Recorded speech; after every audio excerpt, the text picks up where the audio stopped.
রোববার ২৬শে জানুয়ারি সারা দেশে মহা সমারোহে পালিত হচ্ছে ৭৬তম প্রজাতন্ত্র দিবস।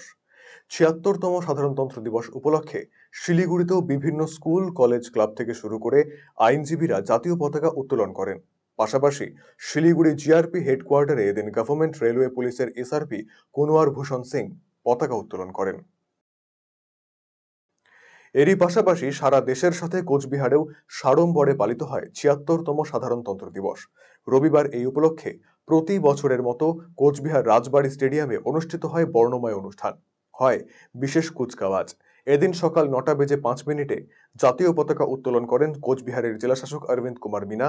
এছাড়াও উপস্থিত ছিলেন জেলা পুলিশ সুপার দ্যুতিমান ভট্টাচার্য সহ অন্যান্য বিশিষ্ট বর্গরা। এদিনের কুচকাওয়াজে অংশগ্রহণ করে কোচবিহার শহরের বিভিন্ন স্কুল। এছাড়াও নানান সাংস্কৃতিক অনুষ্ঠানের আয়োজন করা হয়।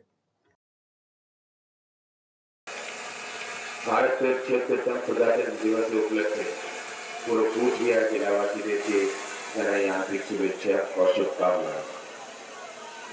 आज के सारा देश এই দিনটি পালন করছে ও সাথে শ্রদ্ধার সাথে আমরাও এই দিনটা সেইভাবে পালন করছি।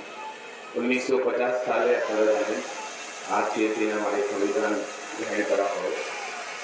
তারপরে থেকেই আমাদের ভারতের জন্য একটি সার্বভৌম সমাজতান্ত্রিক ধর্মনিরপেক্ষ গণতান্ত্রিক সাধারণতন্ত্র রূপে আমরা এটাকে বলি। এটাকে রূপায়ণ করতে গেলে আমাদের গভর্নমেন্ট প্রচুর স্কিম টেক আপ করে। এর মধ্যে আপনারা জানেন এখনো 24 তারিখ থেকে শুরু হয়েছে দুয়ারে সরকার, लेकिन এর আগে 8 जो রাউন্ড হয়েছে ওখানে প্রায় 40,000 ক্যাম্প আয়োজিত করা হয়েছে। 40,000 ক্যাম্পের মাধ্যমে মানুষকে অনেক সুযোগ সুবিধা গভর্নমেন্টের পক্ষ থেকে প্রদান করা হয়েছে। প্রজাতন্ত্র দিবস উপলক্ষে কোচবিহারের সাহেবগঞ্জ বিবেকানন্দ ক্লাবের উদ্যোগে মহিলা এবং পুরুষ বিভাগে ম্যারাথন দৌড় প্রতিযোগিতা অনুষ্ঠিত হলো রবিবার। এদিন সকাল ৮টা নাগাদ নিগমনগর ঘাটপাড় থেকে পুরুষ বিভাগের ৮ কিলোমিটার দৌড় প্রতিযোগিতা শুরু হয়। পরবর্তীতে বালিকা বন্দর থেকে মহিলা বিভাগে ৫ কিলোমিটার ম্যারাথন দৌড় শুরু হয়। দুটি বিভাগ মিলে ৫০ জন প্রতিযোগী অংশগ্রহণ করেছিল।